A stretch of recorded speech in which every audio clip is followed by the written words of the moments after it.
What if everything you've been taught about strength is a lie?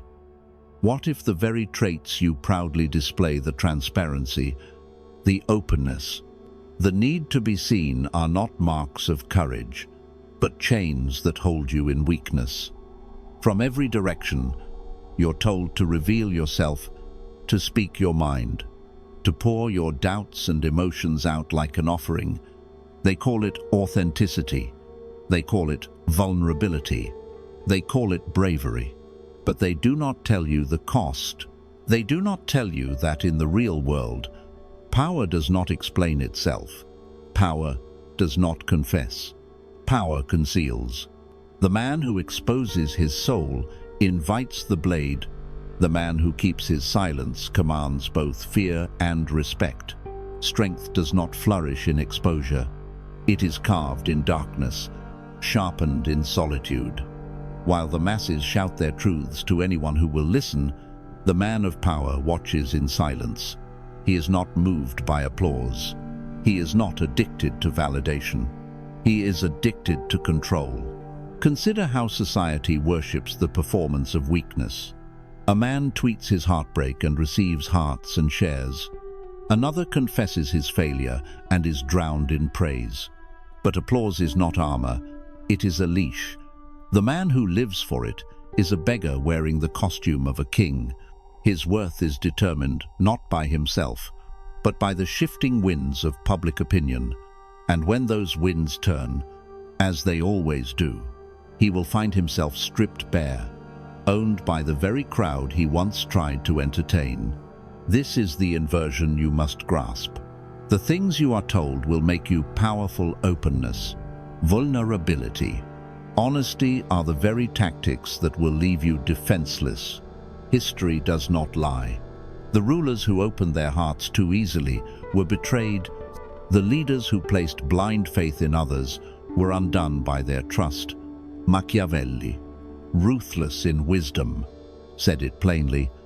Everyone sees what you appear to be. Few experience what you really are. This is not pessimism. This is strategy. This is survival. If men judge by appearances, then he who controls appearances controls the judgment of men. But if you reveal everything, you surrender that control. You become predictable. You become exposed. In the modern world, this trap has only deepened. Look around.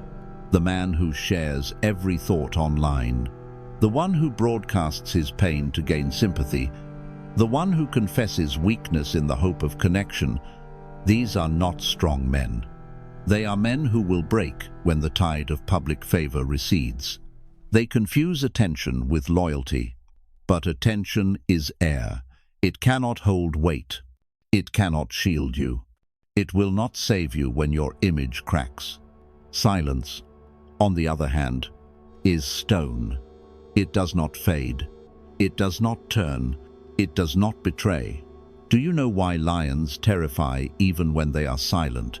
It is not just their claws or their teeth. It is the stillness before they strike. That moment of perfect silence is more dreadful than the roar. The predator who reveals nothing is the one who cannot be prepared for. When you keep your mind hidden, you rob your enemies of preparation. You force them to guess, and guessing leads to exhaustion. Guessing leads to fear. The man who is unreadable forces the world to fight shadows. While they swing at illusions, he waits, untouched. That is not aloofness. That is power. The fox survives by deception. The lion survives by force. But both survive because they are never fully seen until it is too late. This is the beginning of strength, the eradication of your compulsion to be known. You were raised to believe that being understood is essential, that being transparent makes you human, that being vulnerable is admirable. It is not. It is servitude. A man who cannot bear being misunderstood is a man who will never hold power, because true power never pleads to be seen. It endures misunderstanding without flinching. To master yourself is to master what you reveal, and when you master what you reveal, you master the battlefield. Every man who has ever risen to command did so not by making himself easy to read, but by becoming a riddle no one could solve. That's why the world does not reward the exposed, it consumes them. It rewards the concealed, the restrained, the disciplined, the man who hides his strategy until the strike, the man whose silence makes others uneasy. You've been told to prove yourself, but proof is weakness. Proof is desperation. The man of strength does not argue his value.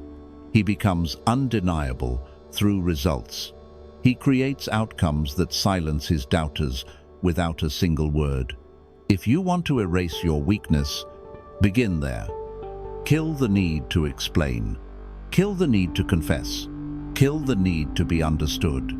Become the man who can sit in silence while others panic to fill the air. Become the man who can be misjudged without flinching. Become the man whose presence alone disrupts comfort because no one can get a read on him. That is the first blade of strength, silence, forged into presence. Every time you speak without purpose, every time you expose without calculation, every time you surrender a truth for attention, you fracture your own armor. And a man without armor is already dead. The path to real power is not paved with the gathering of things. It is carved through the discarding of illusions. Begin with this. Destroy the urge to show. Destroy the need to display. Destroy the idea that your story must be heard to be valuable. The truth is brutal. Your oversharing is a blueprint for your enemies. Your unfiltered confessions are weapons gifted into the hands of rivals. Your openness is not trust. It is surrender. You think you're building connection, but you're building chains. Chains that can be yanked by anyone who's memorized your wounds. You teach others how to manipulate you every time you reveal your fears, every time you share your doubts, every time you confess weakness in the name of authenticity. These are not seeds of trust. They are strings. And soon you become a puppet, moved by the hands that hold them. This is the first trap. The addiction to validation. The belief that approval makes you stronger, but applause is a leash. And the one who applauds you today will mock you tomorrow. The second trap is the cult of vulnerability. They will say, "You're brave for showing your pain," but they will remember where your scars are. They will not love you for them. They will use them. A rival who knows where you bleed will aim his blade there. A friend who knows your secrets is only one betrayal away from becoming your undoing. Never forget this. Pity is not loyalty. Pity is preparation. They're not with you. They're waiting for your collapse. And when it happens, they'll move on, because the pitied are never respected. But there is a subtler trap, one more insidious than applause or pity. It is the endless noise. The illusion that more words equal more power, that constant communication is the same as influence, but the man who speaks constantly reveals himself constantly, and every word you give without strategy is a step deeper into the quicksand of predictability. Predictability is death. The moment they can finish your sentence, they've already begun to control you. Social noise is the theater of the weak. They post their every thought, reveal their every emotion, thinking the world will elevate them for it. But the truth is simpler and colder the more you say, the more they learn how to break you. The man who cannot withhold is a man who cannot win. For every sentence unguarded, every confession careless, is another breadcrumb that leads directly to your undoing. Words without calculation are footprints in wet sand, easy to track, easy to erase you. The strong man does not compete on the battlefield of noise. He withholds, and by withholding, he dominates. While others waste energy broadcasting to an audience that does not care, he conserves power. He watches, he waits, and when he moves, it is not noise, it is signal. Understand this clearly. Transparency is not a virtue. It is a weakness ritualized by the modern world. It is not a gift you give to others. It is a debt you owe to your insecurity. The man who is constantly revealing himself is not strong. He is hollow. And because he is hollow, he begs others to fill him with validation, with approval, with acknowledgement. But those who beg are never respected. They are tolerated until they become too exposed, and then they are discarded. Weakness always seeks company. That is why silence terrifies it, because in silence, the weak man is forced to confront himself. He hears the emptiness echo. He sees how fragile he truly is. But you must be different. You must reverse the pattern where others speak.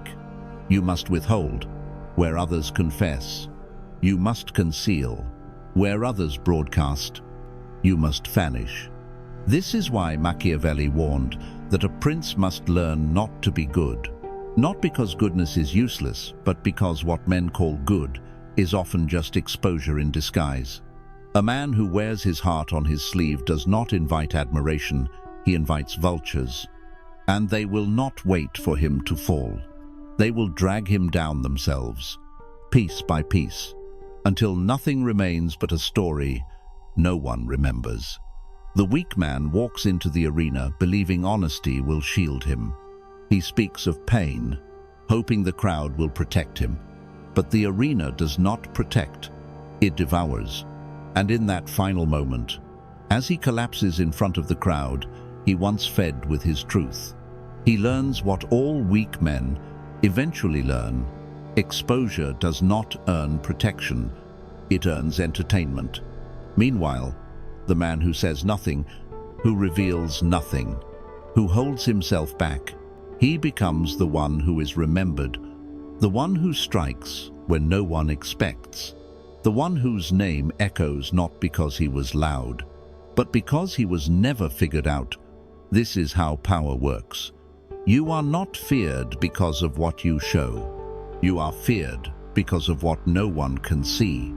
And here is the danger most ignore: oversharing kills mystique. The moment you tell the world your fears, your scars, your longings, you give them a map to your destruction. The world does not admire the man who bleeds. It watches him, and when it tires of him, it finishes him. This is not cruelty. It is reality. Weakness is never private. It is a virus that spreads. Once you are seen as weak, everything changes. Your friends stop asking for your opinion. Your rivals begin testing you. Strangers no longer defy. They prod. They provoke. They push. You become the wounded animal. And the world is full of scavengers. Collapse is not a sudden event. It is a series of cracks formed by careless exposure. The man who reveals himself endlessly chips away at his foundation. A little here, a little there. A doubt shared in trust. A failure confessed too soon. A fear posted for sympathy. And eventually, the cracks widen. And then, when he needs strength the most, it isn't there. Because he's given it all away in exchange for approval. He is mocked, ridiculed, and most of all, he is abandoned. To live by applause is to die by ridicule. To live by pity is to die by betrayal. To live by validation is to die by emptiness. The weak man does not fail once. He fails again and again, repeating the same pattern. He believes that if he is honest enough, open enough, transparent enough, the world will reward him. But the world rewards strength, and strength begins where explanation ends. Yet in that humiliation lies the seed of rebirth. If he can endure it, if he can see through the lie, he may begin again. This time not with words, but with silence, not with exposure, but with discipline, not with openness, but with control. Silence is not emptiness. It is structure. It is strategy. It is power. The man who becomes comfortable in silence becomes invincible, Because silence is not a void, it is a mirror. And when you reveal nothing, others project everything. They see what they fear. They see what they admire. They see what they cannot predict. And that unpredictability becomes your armor. The man who enters a room in silence becomes larger in the eyes of others. They begin to invent stories, some flattering, some terrifying, but all rooted in uncertainty. And uncertainty is leverage. Because what they cannot read, they cannot control. And what they cannot control, they learn to respect. But rebirth through silence requires war, not with the world, but with yourself. You must wage war against your own desire to be known. You must fight your need to be seen, to be understood, to be validated. These are instincts born from weakness. Kill them, starve them, let them scream in the dark while you build in silence. It will not be easy. Silence will feel suffocating at first. You will feel erased. You will feel invisible. But that pain is not your enemy. It is your old self dying. Let it die, and from its ashes, build the fortress of unreadability. Discipline your words. Control your face. Guard your energy. Let every movement be deliberate. Let every silence be strategic. And then, something changes. People begin to shift around you. They speak softer. They watch you longer. They try to read what is no longer readable, and in that effort, they reveal themselves while you remain intact. While they become transparent, you become impenetrable. While they perform, you observe.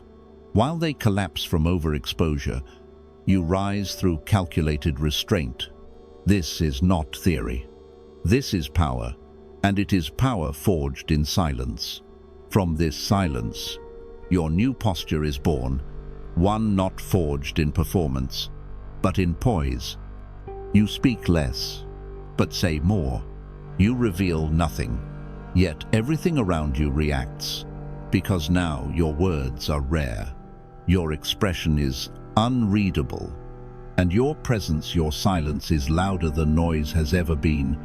This is the paradox the world doesn't understand. That silence is not weakness. Silence is precision, and precision commands. When you walk into a room now, you don't bring energy, you alter it. People feel it, not because of what you've said, but because of what they cannot read. That is the currency of mystique.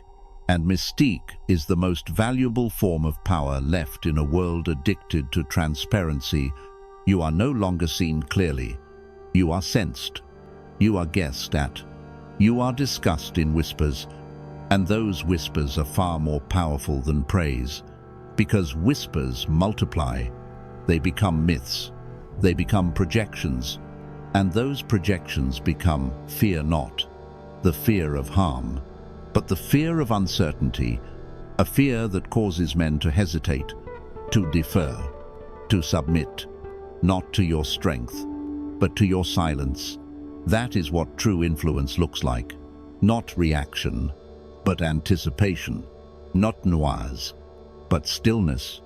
Not clarity, but opacity, because what they cannot understand, they cannot challenge. What they cannot decode, they cannot destroy. And what they cannot predict, they cannot prepare for. You must now carry this forward into your interactions, into your profession, into your relationships. Do not rush to explain yourself. Let misunderstanding work in your favor. Do not chase clarity. Let mystery do its work. Do not fear being doubted. Fear being predictable. Let others reveal themselves. Let them overcommit. Let them overexpose. And while they do, you say nothing. You move silently. And when the moment comes, you strike with precision they never saw coming. Because unpredictability is power, and unpredictability requires discipline, the discipline to not speak, to not share, to not prove. That is the discipline that separates the ones who perform from the ones who rule. This is not detachment for its own sake. This is not coldness. This is not the illusion of being aloof. This is warfare, and silence is your armor. If you break this armor with unnecessary speech, with reflexive reactions, with confession dressed as connection, you give them the map again. You undo everything. So let it become your creed. Speak only when it profits. Reveal only when it serves. Withhold always. That restraint becomes your advantage. Not once, not sometimes, but as a rule of life. Look around at the ones who are celebrated today. The overexposed, the performers, the ones who bleed in front of audiences hoping to be crowned with sympathy, and then look again a year later. They're gone, forgotten, replaced by the next spectacle, because attention without mystery dies fast, because sympathy without strength breeds contempt, and because the man who over-explains himself becomes wallpaper, easy to ignore, easy to tear down. You are not here to be seen. You are here to be remembered, and only those who cannot be decoded are remembered as forces. The rest are seen as noise. So your task is not to add more to yourself, but to strip away the parts of you that leak power, the need to talk, the need to justify, the need to be understood. Kill them, cut them away, silence them with the blade of discipline. From now on, every sentence you speak should be measured. Every emotion you display should be intentional. Every truth you share should be a calculated strike, not a cry for intimacy, but a move towards control. Power is not built in how much you reveal, but in how much you can withhold without breaking. Because here is the final truth. The man who reveals nothing controls everything. The one who speaks last controls the frame. The one who listens more sees more. And the one who can stand misunderstood and still remain calm is the most dangerous man in any room. Now consider your posture again. In a negotiation, do not overtalk. Let the silence stretch. Let the other side fidget. Let them fill the air with the very details they're trying to protect. While you say nothing and learn everything, in relationships, do not reveal your entire mind. Keep something sacred. Keep something sealed. When they feel they cannot fully grasp you, their curiosity turns into gravity. Mystery becomes magnetism. And even in casual spaces at work, online, in public, resist the urge to update, to post, to share. The man who withholds becomes a question no one can answer. And that question becomes a presence too loud to ignore. Never confuse concealment with fear. Concealment is not cowardice. It is architecture. Every time you withhold a thought, you add another wall to your fortress. Every time you resist the need to explain, you lay another brick. And the fortress you build with silence will protect you longer than any argument or explanation ever could. People do not attack what they cannot see. They do not sabotage what they cannot measure. And they do not betray what they cannot access. Let others drain themselves. Let them perform their hearts out. Let them over-disclose, over-explain, overshare, and watch. Watch how the world uses that exposure to control them. Watch how their own mouths become their downfall. Watch how the attention they begged for turns to scorn when it no longer entertains. And you, while they burn in the spotlight, you remain in the shadows. Calm, controlled, constant. Because mystique does not fade, it deepens. And the man who can maintain it walks through life untouched. Mark this: the man who can master silence masters himself. And the man who masters himself cannot be mastered by others. You began this journey believing strength was performance, that it was display, that it was transparency, but now you see it clearly. Strength is concealment. Strength is silence. Strength is strategy. You are no longer the man who speaks to be heard. You are the man who remains silent and forces others to listen to what they can't understand. You have erased the weakness of exposure. You have forged power through invisibility. You have stepped into the realm of the unreadable, and in this realm, there are no victims, only architects. You are no longer explained. You are no longer seen. You are known only by your silence, and feared because of it. Let the world guess. Let the world chase your shadow. Let the world tremble when you say nothing, because in that silence, you rule.